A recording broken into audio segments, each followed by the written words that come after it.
Media playback is unsupported on your device. Media caption: North Korea missile higher than previous tests, says U.S. Defense Secretary Mattis. North Korea has fired its highest ever intercontinental ballistic missile and poses a worldwide threat, U.S. Secretary of Defense James Mattis has said. The missile, launched early on Wednesday, landed in Japanese waters. It reached an altitude of 4,500 kilometers (2,800 miles) and flew 960 kilometers, according to South Korea's military. It was the latest in a series of weapons tests that has raised tensions. Pyongyang last launched a ballistic missile in September. It also conducted its sixth nuclear test that month. North Korea has continued to develop its nuclear and missile program despite global condemnation and sanctions. The UN Security Council is due to convene an emergency session to discuss the latest test. Mr. Mattis said the missile launch went higher, frankly, than any previous shots they have taken. The North was building ballistic missiles that threaten everywhere in the world, he added. U.S. President Donald Trump was briefed while the missile was still in the air, the White House said. Afterwards he said, "We will take care of it."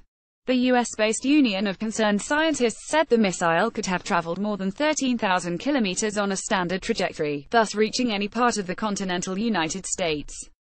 But it added it seemed likely that the missile had a very light mock warhead, which meant that it could be incapable of carrying a nuclear warhead, which is much heavier, for the distance.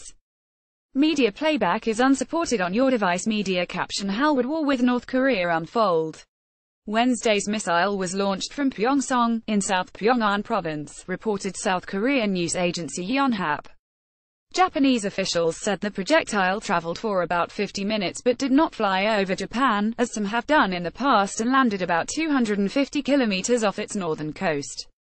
Japan also said it would never accept North Korea's continuous provocative behavior, while South Korea condemned the launch and responded with a missile exercise of its own.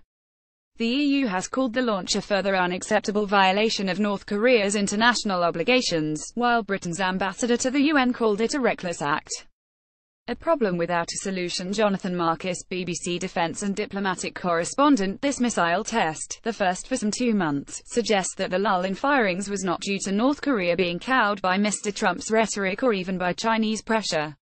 Experts have indeed pointed to similar seasonal slowdowns in testing in the past. President Trump, responding to the test, says that his administration will handle it. But handle it how? The U.S. has called for an urgent meeting of the UN Security Council. And Secretary of State Rex Tillerson has spoken of stepping up the pressure on Pyongyang. But North Korea is already one of the most isolated and heavily sanctioned states in the world. There are few new levers to pull. North Korea is seemingly a problem without a solution, and its nuclear and missile programs are now, once again, back at the top of the Trump administration's security agenda. North Korea's last nuclear test reportedly involved a miniaturized hydrogen bomb that could be loaded onto a long-range missile. Last week, Mr. Trump announced that the U.S. was redesignating North Korea a state sponsor of terrorism because of its missile and nuclear program.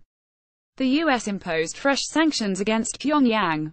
The measures targeted North Korean shipping operations and Chinese companies that traded with the North. Major North Korean missile tests in 2017. North Korea has carried out numerous missile tests this year. Some of these exploded shortly after launch, but others traveled for hundreds of miles before landing in the sea. Here are some of the major tests reported so far. The 12th of February, a medium-range ballistic missile launched from Bangyeon Air Base near the west coast. It flew east towards the Sea of Japan for about 500 kilometers. 5 April, a medium-range ballistic missile fired from the eastern port of Sinpo into the Sea of Japan. South Korea's defense ministry said the missile flew about 60 kilometers. 4 July, Pyongyang claimed to have successfully tested an intercontinental ballistic missile for the first time. Officials said it reached an altitude of 2,802 kilometers and flew for 39 minutes. 29 August, North Korea fired what is thought to be its first nuclear weapon-capable ballistic missile over Japan. It was launched from near Pyongyang and reached a height of about 550 kilometers. 15 September, a ballistic missile was fired across Japan for the second time and landed in the sea off Hokkaido. It reached an altitude of about 770 kilometers and traveled 3,700 kilometers.